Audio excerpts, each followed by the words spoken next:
আসসালামু আলাইকুম প্রিয় দর্শক, এই আসছে অক্টোবর মাস থেকে শুরু হচ্ছে ইউপি নির্বাচন। ইউপি নির্বাচনের মাধ্যমেই এর মধ্যে দিয়ে স্থানীয় সরকার নির্বাচনের কাজটা শুরু হবে। স্থানীয় সরকার প্রথমে ইউনিয়ন পরিষদ, তারপরে ধীরে ধীরে হয়তো বিভিন্ন ধাপে কখনো উপজেলা অথবা পৌরসভা অথবা সিটি কর্পোরেশন, জেলা পরিষদ, এগুলি সবই স্থানীয় সরকার নির্বাচন হবে। এখন স্থানীয় সরকার কিন্তু একটা গণতান্ত্রিক সরকারের জন্য আমি মনে করি সবচেয়ে গুরুত্বপূর্ণ বিষয়। একটা এলাকার উন্নয়ন কিভাবে হবে, কোন উন্নয়নটা হওয়া প্রয়োজন, এটা এই স্থানীয় সরকারের উপর নির্ভর করে। তারা এটা করবে। যদিও আমাদের এখানে স্থানীয় সরকারকে বিকলাঙ্গ করে রেখে দেওয়া হয়েছে। এটা আগে সরকারগুলো সংসদ সদস্যদেরকে ক্ষমতাশালী করতে স্থানীয় সরকারকে মোটামুটি বিকলাঙ্গ করে রেখেছিল। বিকলাঙ্গ এই অর্থে স্থানীয় সরকারের সমস্ত কাজকর্মই আসলে সংসদ সদস্যদের হাতে দেওয়া হয়েছিল। স্থানীয় সরকার নির্বাচনের পাশাপাশি আমি এটাও মনে করি যে সংসদ সদস্যদের ক্ষমতা এখানে খর্ব করা উচিত। কারণ স্থানীয় সরকার টোটালি স্থানীয় সরকারটা হয় নির্দলীয় পদ্ধতিতে।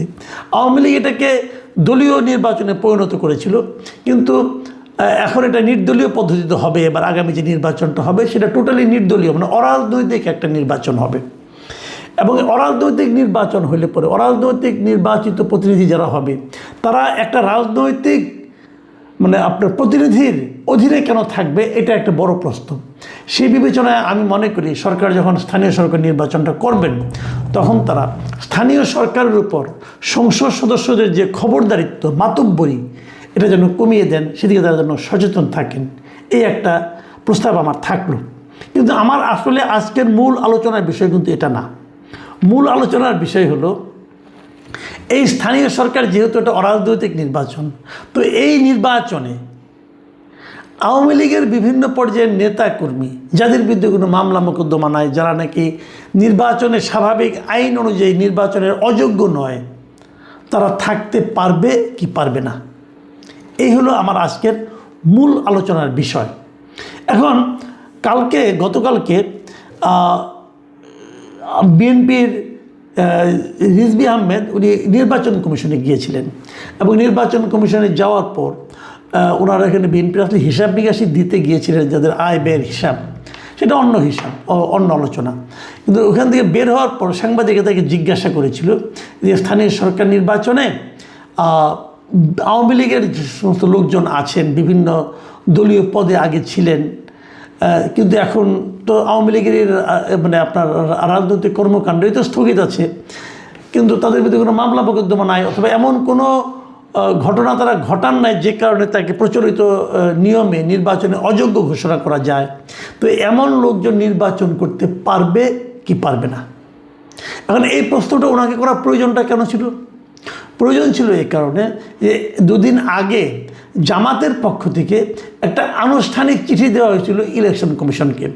সেই চিঠিতে তারা বলেছিল যে যেহেতু আওয়ামী লীগের কার্যক্রমে নিষেধাজ্ঞা আছে, সরকারি নিষেধাজ্ঞা আছে, অতএব এই দলটির কোনো নেতা কর্মীকে যেন স্থানীয় সরকার নির্বাচনে প্রার্থী হতে না দেওয়া হয়।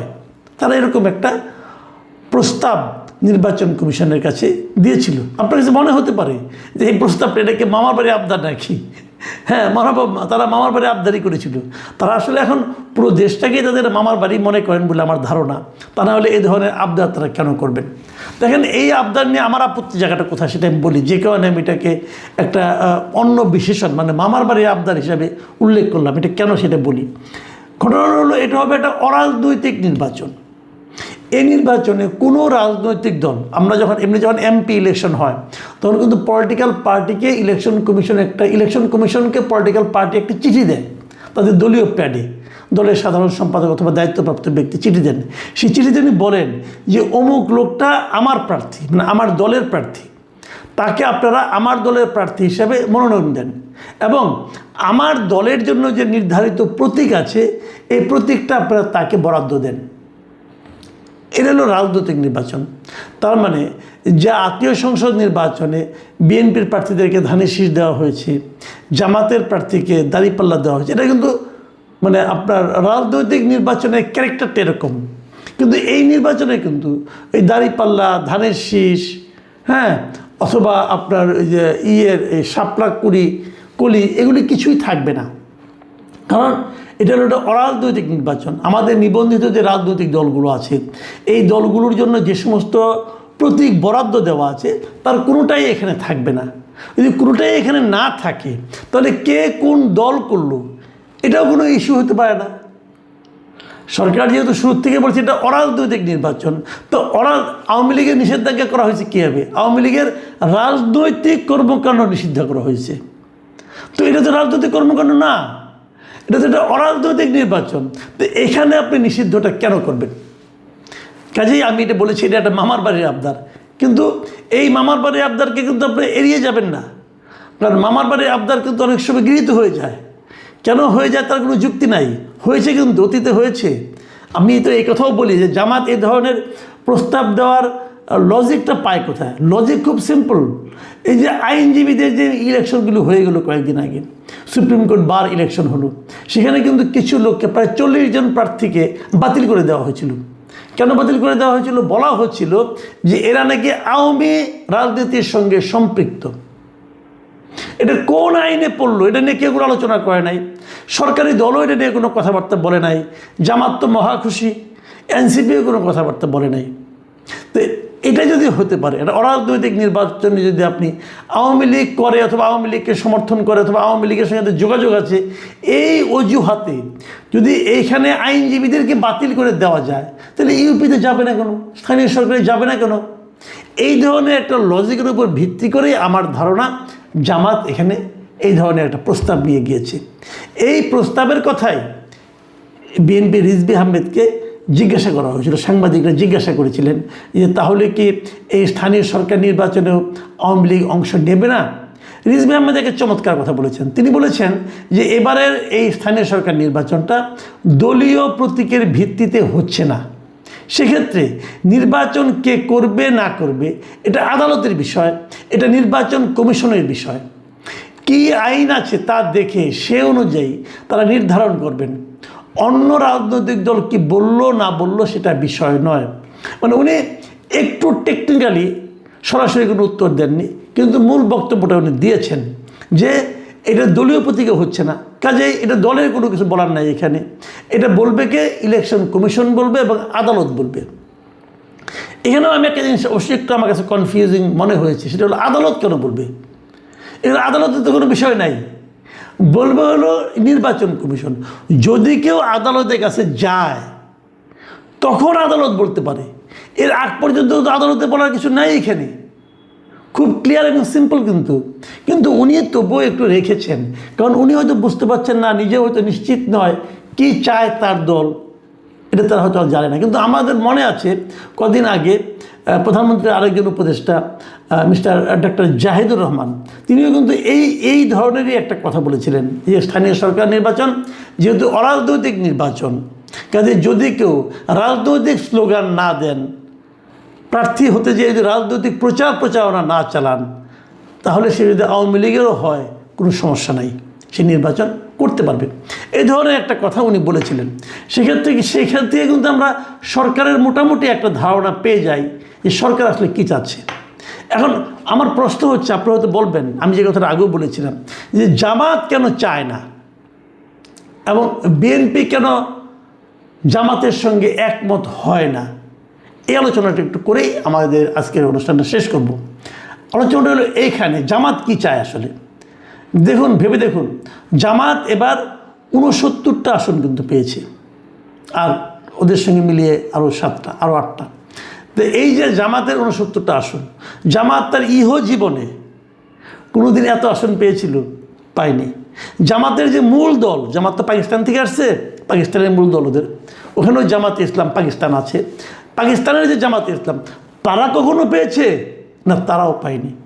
তাহলে এবার তারা এত আসন পেল কি কারণে? তো জামাতের জনপ্রিয়তা বেড়েছে, হতে পারে, এটা নিয়ে আমার কোনো আপত্তি নাই। নাকি জামাত অন্য কারো ভোট পেয়েছে, ভোট বলে তারা কার ভোট পেয়েছে? তারা কি আওয়ামী লীগের ভোট পেয়েছে, নাকি তারা প্রতিটা আসনে বিএনপির যে লোকটা বঞ্চিত ছিল, বিএনপির বঞ্চিত প্রার্থী অথবা বিদ্রোহী প্রার্থী হয়নি, প্রার্থী হতে চেয়েছিল কিন্তু প্রার্থী হতে পারেনি, উনি ক্ষুব্ধ হয়ে তাদের যারা অনুসারী আছে তারা কি জামাতকে ভোট দিয়েছে? এই জিনিসটা নিয়ে কিন্তু একটা বিতর্ক আছে। আমি পার্সোনালি মনে করি যে এটা আসলে বিএনপির ওই বিতর্কিত ভোটগুলি জামাতে গিয়েছে। আওয়ামী লীগের লোক জামাতকে ভোট দিবে এটা আমার মনে হয় খুব স্বাভাবিক না।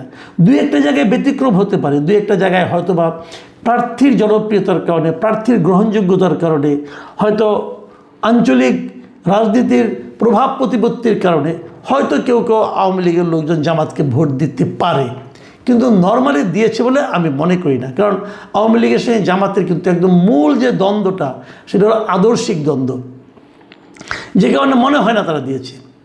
কিন্তু জামাত তো ভোট পেয়েছে। এই যে বিদ্রোহীরা যে জামাতকে ভোটটা দিল, তারাও কিন্তু জানে যে তাহলে আওয়ামী লীগে যারা ভোট দিয়েছে, কিছু লোক দেয়নি, যারা দিয়েছে ভোট দিতে গিয়েছে তারা ম্যাক্সিমামই বিএনপিকে দিয়েছে। এটা জেনেই হয়তো ওই বিদ্রোহী জামাতের বিএনপির বিদ্রোহী লোকটা, অসন্তুষ্ট লোকটা, তার ভোটগুলি জামাতে গেছে। যদি জানতো যে আওয়ামী লীগের ভোটটা বিএনপিতে যাবে না, তখন কিন্তু বিএনপির ওই লোক যতই ক্ষুব্ধ হোক সে দলের বাইরে ভোটটা দিত না। যাক, সেটা অন্য ইকুয়েশন। এখানে যেটা ব্যাপারটা হয়েছে, জামাতের আসলে একটা আতঙ্ক কাজ করে।